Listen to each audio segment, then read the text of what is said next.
He's literally the acting head of the Department of Justice, and he's saying he can't provide justice.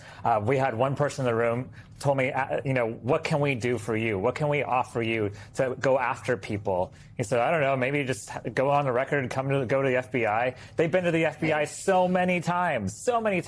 There's enough evidence just in the files alone that have been released to be able to go after and prosecute people. Another person in the room said that not only was it demoralizing, it was re-traumatizing for a lot of them, because a lot of them have been to law enforcement and had these same kinds of conversations where they just turn their backs on them, where they take a meeting because they have to for show. And so they're sick of this and they're tired of this. And they've said, we do not want Todd Blanche to be next Attorney General. Have the victims been forced to carry way too much weight here? They are survivors. They had the worst of the worst happen to them at the hands of Jeffrey Epstein and his accomplices. And now we expect them to just testify over and over.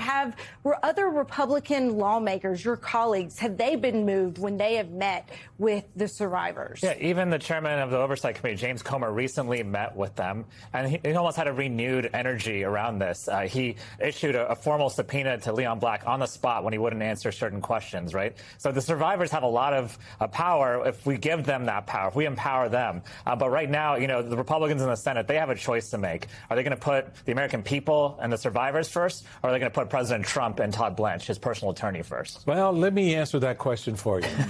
Because here is Thom Tillis commending Blanche's meeting with survivors, noting, I commend Todd Blanche for doing what all his predecessors over the last 2 decades never did, meet with the victims of Jeffrey Epstein's horrific crimes. I appreciate his willingness to directly engage and listen to them. Well, from what we hear, he did not listen to them, because when you listen to someone, you receive that feeling that they're actually engaging with you and listening to you. It's not a question whether you agree or disagree. It's like, do you hear what I'm telling you?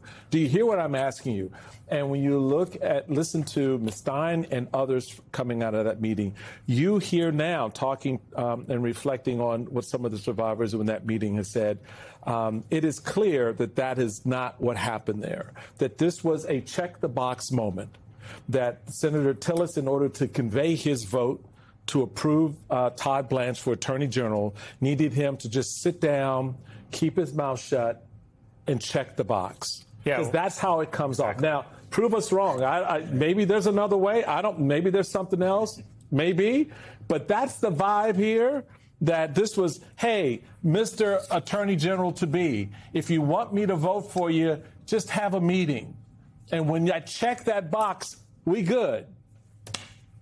One survivor actually said that at first Todd Blanche sent his assistant to meet with him. He wouldn't even meet with them directly at first. And then finally, but after a lot of pressure, he did meet with them in person. And so we knew it was a check-the-box moment for Todd Blanche.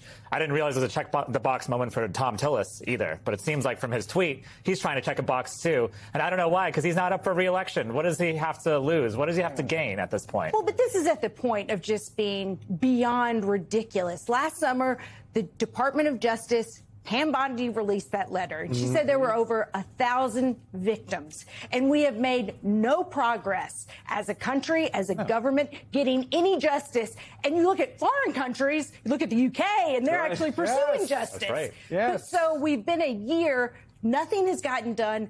Why has the Attorney General, the acting Attorney General, Todd Blanche, not been forced to go before oversight? You have Alan Dershowitz today saying, I'm totally happy to go meet with the committee, but then he cancels and he hasn't rescheduled yet. He says he's not guilty of any wrongdoing, but he hasn't sat down yet.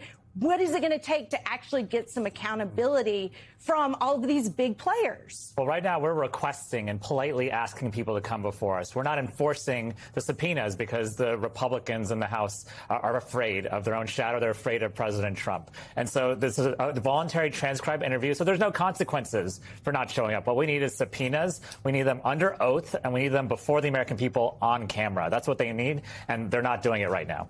And we should say that Alan Dershowitz is vehemently denied any wrongdoing and says he'll show up. So we'll see if that happens in the near future. As we go into the summer, as we go into the fall, And this story continues to stay in the news, as it should, because it's something that, as Elise just said, it's had major ramifications in other parts of the world.